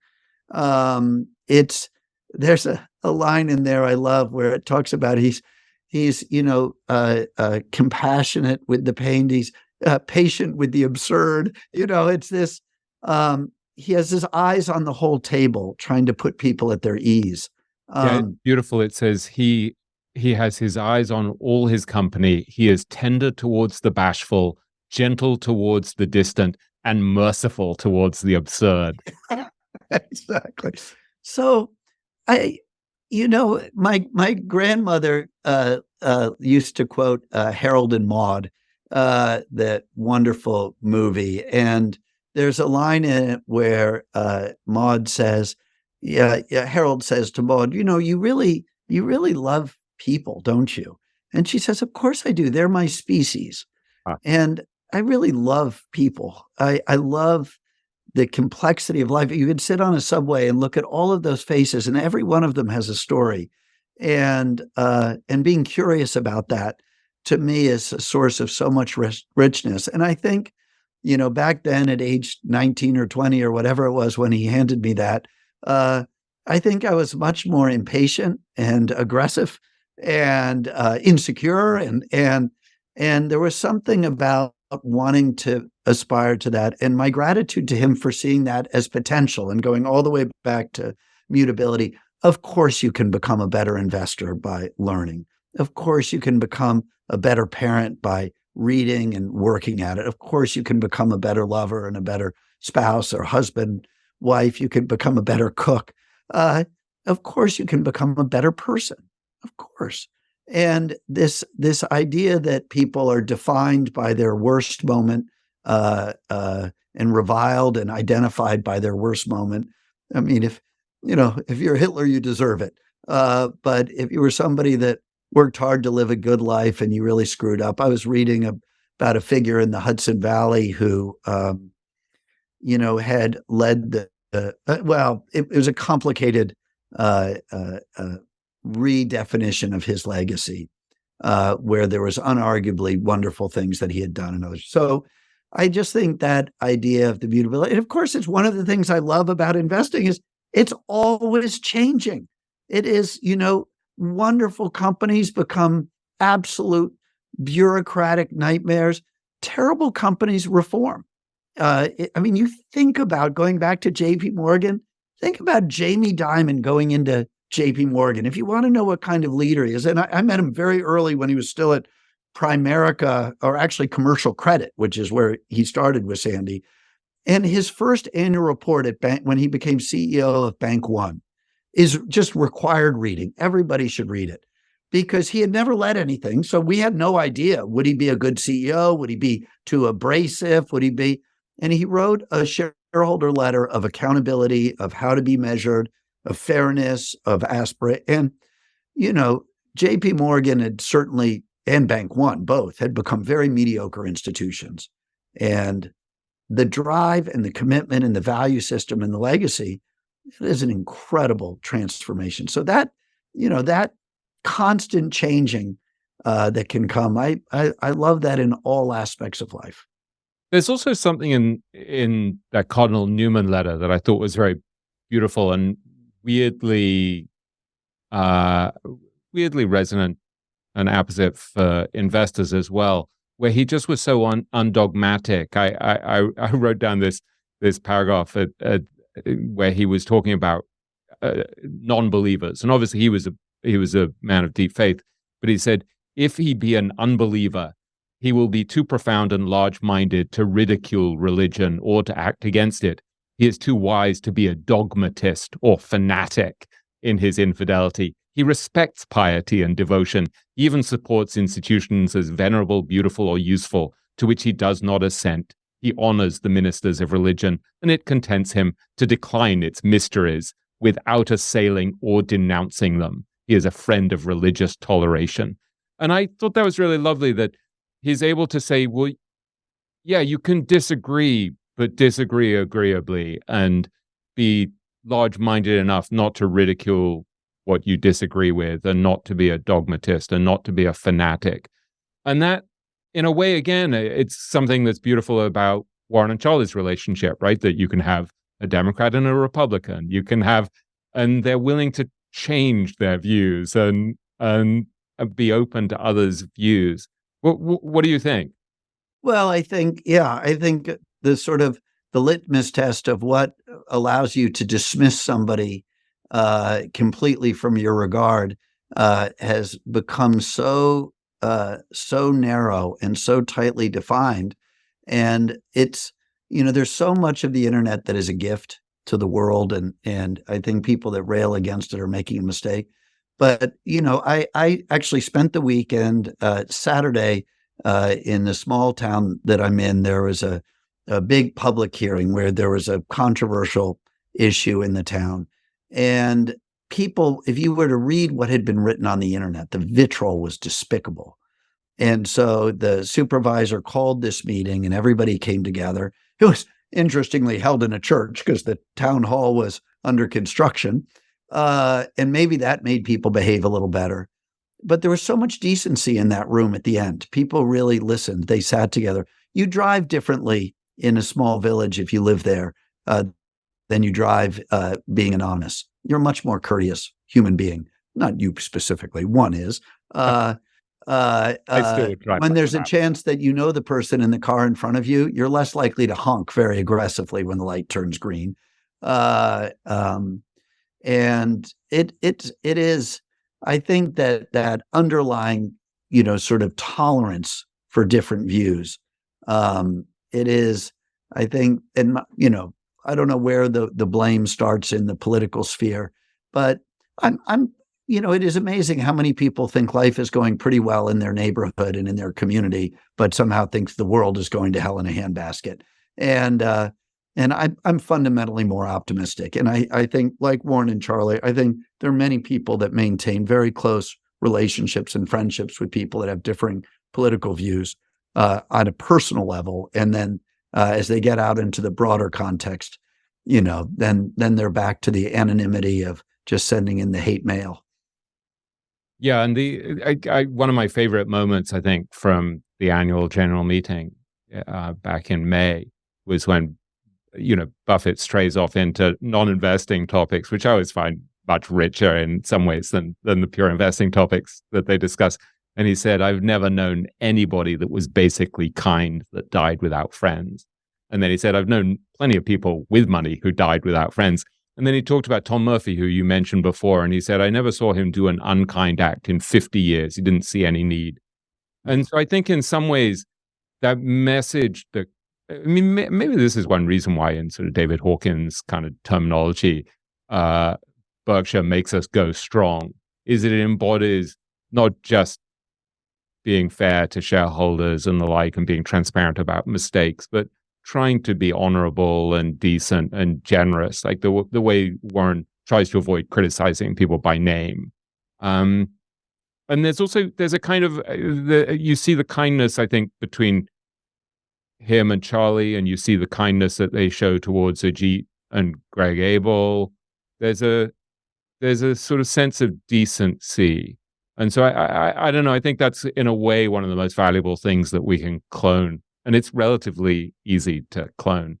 Yeah. And if a good framework for thinking about Berkshire as an example is just to think of a phrase of Charlie's that I've always liked is that, investing is a subset of worldly wisdom. So everything that they say about investing is, if you think about it in a sense metaphorically, or as a subset of a broader worldview, the fact that it works in this subset is generalizable, and I think that is true. I think I just think by and large, it's one of my sort of queries about the basic premise of some aspects of this formalized ESG movement is that it rests on this premise that somehow capitalism succeeds by exploiting another constituency. And, that was something that Keynes wrote about and Adam Smith wrote about, going all the way back, that's not the way it works at all. It's not a zero-sum game. That, the person who's good at fishing and the good person that's good at making hooks can both do those things and both end up better off. It's not that one's getting the better deal than the other. And I think that you're absolutely right on that mindset that's there. And thinking of it as a subset of worldly wisdom helps sort of move from one scale to another scale. Yeah. Yeah. And well, as Charlie would say, it's all one damn relatedness after another, right? Everything is related. And once you start to have this sort of simple framework for how you think about the way they're behaving, you're like, oh, they're doing it that way. That's what I should do. So I was very struck, for example, when Warren was talking about Ben Graham, and he said, Ben did all kinds of thing for me that where he just never expected anything in return. You hear that and you're like, oh, okay, so here are these people operating in a way where they're kind of generous in sharing their wisdom. They're not expecting anything in return. You're like, oh, it's a different system where there's enough wisdom, enough knowledge, enough money to go around. You don't need to kind of hoard it all. Well, and the elimination of that friction is a source of huge efficiency. And in this metaphor, in this subset of investing in worldly wisdom, but also in life. And that goes back to what we were saying about the amount of energy that needs to be consumed if there isn't trust. All of this friction is created and you need an enormous amount of energy to push through that. And so that sort of effortlessness of the way it falls back and forth, it'll probably work out at the end. I have a partner at work, not Danton, who runs our client side, who is, probably my oldest friend. We were baptized together as infants and been godparents of each other's children. And we've worked together for 30 or more years. And we go out for coffee, or we walk to work together, or we walk home from work together, at least 2 or 3 times a week. And, it is amazing how, whoever gets their phone out quicker to tap to pay for the coffee. But it's, we've had such it's on my mind because we were talking last night, and this sort of view that over time, we both are convinced that we got way more from the other than we contributed. And, it is going back to that Harvard study on happiness. Of course, gratitude is a huge shaper of life. And this idea of not keeping score, and, the analogy I sometimes use with my kids is if you're running downstairs and you try to place your feet on each stair, you're going to fall and you're going to go very slowly. Somehow you lift your head and you just float down the stairs. And this scorekeeping in who did what for whom, it destroys relationships and this contractually legislating, not just kindness, but also, helping out one another professionally. It is amazing the gift that I feel, how much I've received from all of the mentors that you mentioned, and as a result, how much I feel I owe the rest of the world. It's a hell of a great way to live, and it works. I'm not one to speak totally on this front, but I think it works as well. I'll say in friendships, because I'm good at that. It works as well in friendships as it does in business. One last point, but I'll just, because we were interviewing some younger kids about internships here, and they were all interested in remote work. That was a big that was a source of interest to them. And I talked to them about why, and they said, well, because they want to have work-life balance and so on. And I said, so I'm curious, because you just graduated from college. You were in college during COVID. What was remote class like? And every one of them says they hated it. And you say, why? And they said, well, I didn't learn a lot because I was, obviously multitasking. I didn't create great relationships, and everybody cheated. Everybody cheated. And I think, well, why would work be any different? Like, if you view work as something you do in order to then have a life outside of work, that is a totally different mindset than the idea that work is where you go to become excellent at something, to learn, to have deep relationships and friendships, to admire people that you get to work with every day, to serve a customer, to serve a client, to create value, to get better at what it is you do. And by the way, I know there are a lot of jobs out there. I know that. But I also know that there are far more people that are in those same jobs as people that describe them as, who somehow find it rewarding. And those people are the people that, smile when they help you at checkout, and, that you deal with, whether you're calling Comcast to deal with your cable, or whether they're helping you fix a pipe, or whether they're installing cabinets, or moving. Everybody knows what it is to deal with somebody that is taking pride and pleasure in what they do, and somebody that is just trying to get paid and get the hell out the door. And sometimes the vocations overlap. The only difference is the orientation that they bring to them. And I feel like with remote work, to me, it's a cancer, because it's creating this future alienation from what you really are spending 40 hours a week doing, which is a lot of time to feel like my goal is to do the minimum I can to get paid the most, versus it's a way, just like school, to build relationships, learn, and not to cheat.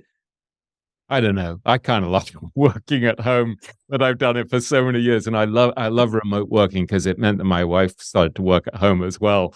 And also your work is entirely cerebral, almost entirely. Yeah. Although I would say that I would feel differently doing this with you if we hadn't drunk wine together, out on Fire Island, if we hadn't, if you had been through the office and we hadn't sat here talking about walls and culture and sipping coffee. And so this is an extension of our relationship. But if this is all I knew of you, it would be a totally different experience for me. That's true. By the way, my father was a remote worker too. So I could see how it works for people that aren't, that are in a sense, self-learning. Yeah. But if you're part of a team or part of an environment, I think it's a totally different experience. Well, next time, Chris, I definitely hope we'll do it in your office. I'll be more efficient about arranging a cameraman and the like, and I like that. And we'll come do it in person. Especially one that can airbrush in the illusion of an upper body. But this has really been such a pleasure. I've really enjoyed it, and it's always a delight chatting with you. And also as a longtime shareholder in Berkshire, I'm happy that you'll be helping to safeguard the culture down the road. So I'm fully in support of that mission. All right. Well, thank you so much. I'm so glad for what you've done to I think really, to me, celebrate what's special about a number of people that I admire, and in a profession I think that gets misunderstood, and just grateful that you've put that out in the world. Thank you so much. All right. Take care.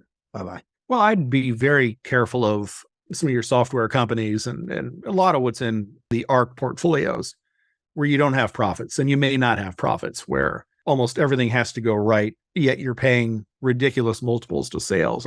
Always be careful of paying big multiples to sales for profitless businesses.